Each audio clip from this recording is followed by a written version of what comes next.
¿Qué es el ego? Por Melvin Wartela. Todos creemos saber lo que es el ego, pero en realidad muy pocos lo saben. No es en absoluto lo que pensamos que es.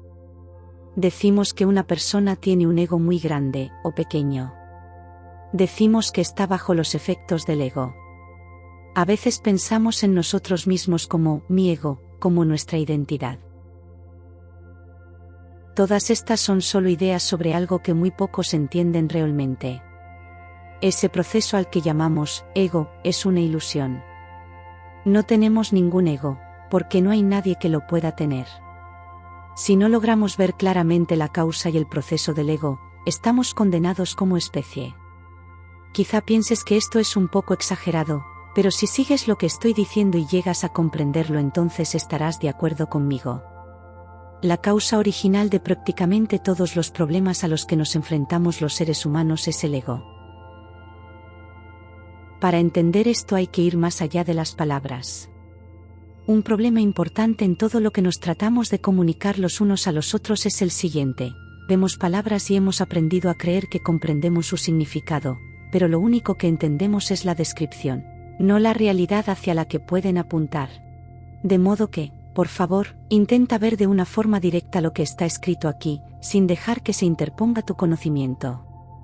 Más adelante tendrás mucho tiempo para pensar sobre tu anterior comprensión de esto. Por ahora, simplemente lee e intenta entender lo que estoy expresando. Hagamos un viaje en el tiempo, regresando a la época anterior a que los humanos fueran humanos. Probablemente éramos unos simios bastante inteligentes y vivíamos en un mundo en el que comías o te comían. No éramos tan grandes ni tan fuertes como muchas de las otras criaturas de nuestro entorno. Éramos cazadores y recolectores.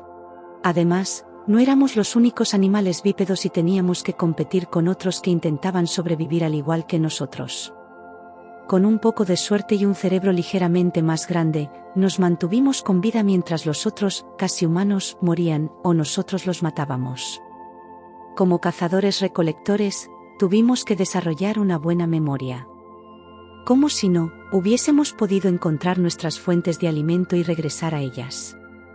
La memoria era una herramienta muy necesaria para todos los animales, pero los prehumanos iban más allá que cualquier animal que conozcamos. La memoria desarrolló la capacidad de crear en la mente imágenes abstractas de nuestro entorno. Con esto llegó la habilidad para objetivar y poner nombre a las cosas. Este proceso llevó tanto tiempo para desarrollarse que no nos dimos cuenta de que los objetos a los que pusimos nombre eran meras ideas en nuestra memoria. Tenemos poco conocimiento acerca de la duración del periodo que esta habilidad necesitó para desarrollarse. Debe de haber sido un proceso enormemente lento, pues nunca nos dimos cuenta de que estaba teniendo lugar.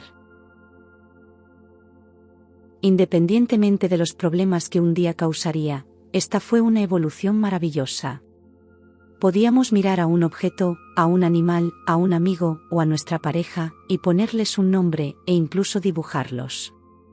Podíamos crear un símbolo mental abstracto de cualquier objeto, ya fuera una persona, un lugar, una cosa o un hecho. Ahora todo esto parece bastante normal, parece que no es gran cosa, no hace falta ser un erudito para considerar cómo se produjo todo esto. Solo necesitamos pensar un poco en ello. Pero, ¿qué tiene esto que ver con el ego?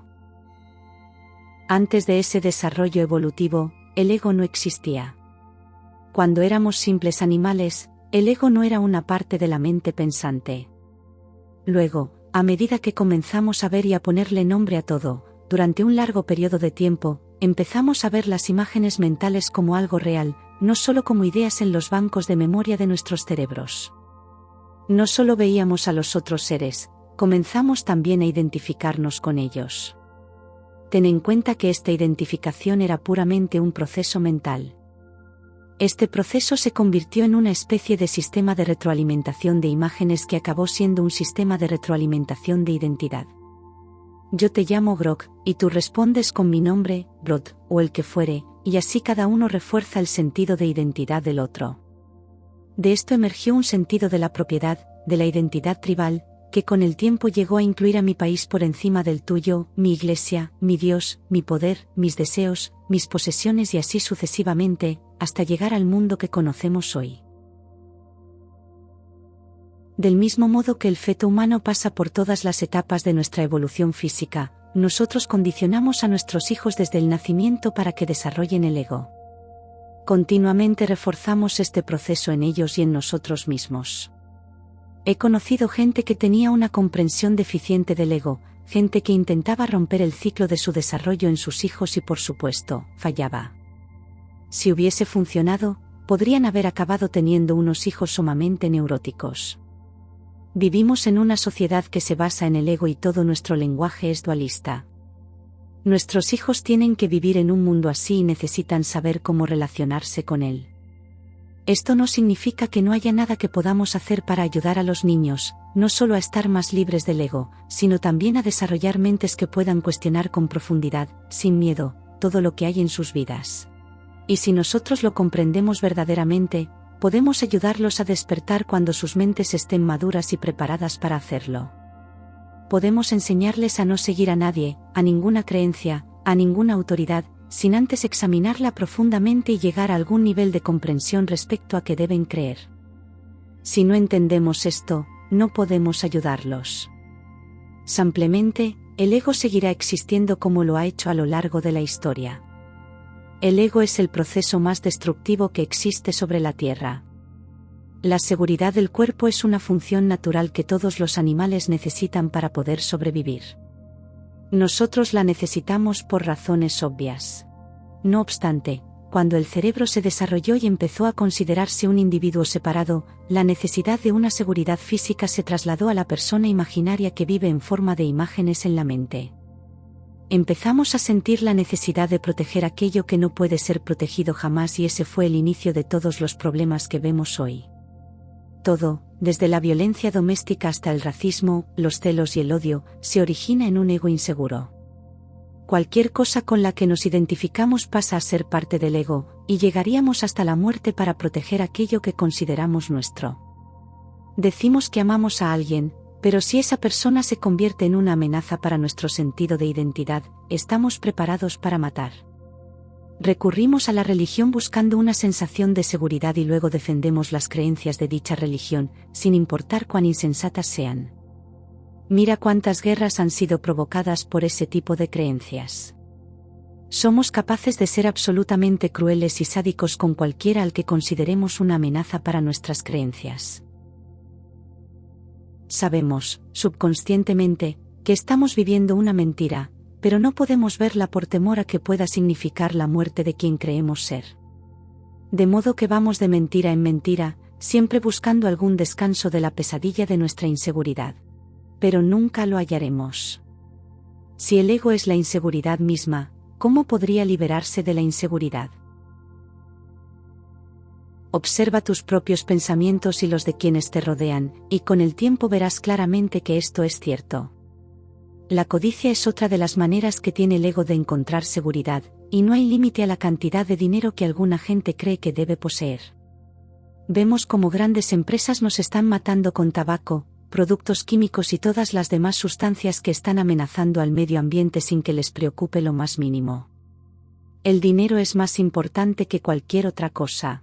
Pero, por lo general, nos sentamos y permitimos que esto ocurra, porque si no lo aceptáramos podría costarnos el empleo. Nuestro propio gobierno es tan culpable como cualquier empresa.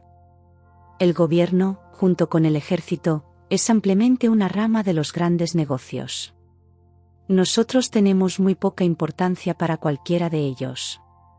Solo somos consumidores que permiten que la máquina de hacer negocios siga destruyendo el mundo. Si no empezamos a despertar, hay muy pocas esperanzas de supervivencia para cualquiera de nosotros. Y todo esto nos trae de vuelta al ego, el asesino principal de este maravilloso planeta. La vida está cambiando constantemente y para enfrentarnos a estos cambios debemos ser tan flexibles como el resto de la vida. Sin embargo, como ego no somos nada flexibles. Nos hemos identificado con acontecimientos, sufrimientos, deseos, y con una parte tan grande de nuestra aparente historia que vemos todo eso como puntos de referencia, como señales dentro de la mente que nos mantienen en el pasado. Tememos el cambio. Para estar abiertos al cambio debemos estar abiertos a desprendernos de nuestra identidad, pero la inseguridad nos impide hacerlo. No lo sabemos de forma consciente, es simplemente una sensación visceral. Ni siquiera nos desprendemos de aquello que nos ha herido profundamente. El ego se identifica con cualquier cosa, incluso con el sufrimiento. Esta es una de las razones por las que las personas rara vez se recuperan totalmente del sufrimiento emocional. Si pudieran identificarse con un nuevo estado, idea o símbolo, podrían desprenderse de esa parte de su pasado. Sin embargo, bajo las condiciones adecuadas, todo ese pasado doloroso emergerá otra vez para volver a obsesionarlas. No podremos estar completamente libres de este sufrimiento hasta que despertemos del sueño del ego. No importa lo que hagamos para liberarnos, será inútil. Podemos recurrir a la religión, pero también será inútil, pues está basada en el ego y en la inseguridad. Nada con lo que te identifiques puede liberarte y este proceso continuará hasta el día de tu muerte, a menos que seas capaz de descubrirlo y afrontarlo en ti mismo, y lo veas con tanta claridad que llegue a su fin. Únicamente entonces comprenderás qué es la vida en realidad. Tú eres ese mismo proceso, el ego ilusorio. Si lo ves claramente, será una conmoción. Si no sientes esa conmoción es porque, o no lo estás viendo con claridad, o estás ya iluminado. Cuando seas consciente de la verdad de lo que he dicho, verás que nos encontramos en un estado de demencia.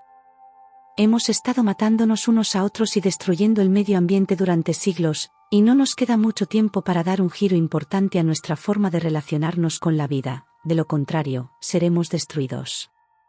Podemos seguir negando la realidad, podemos continuar siguiendo a líderes que no tienen ni idea de dónde está el verdadero problema y podemos mantener nuestra ceguera mientras nos entretienen hasta el final, un final que no está en un futuro tan lejano.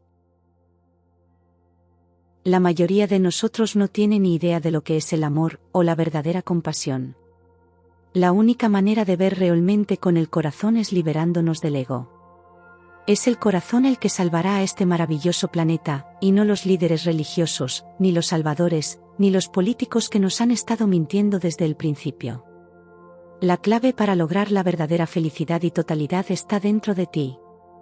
De ti depende que despiertes y dejes atrás la pesadilla del ego.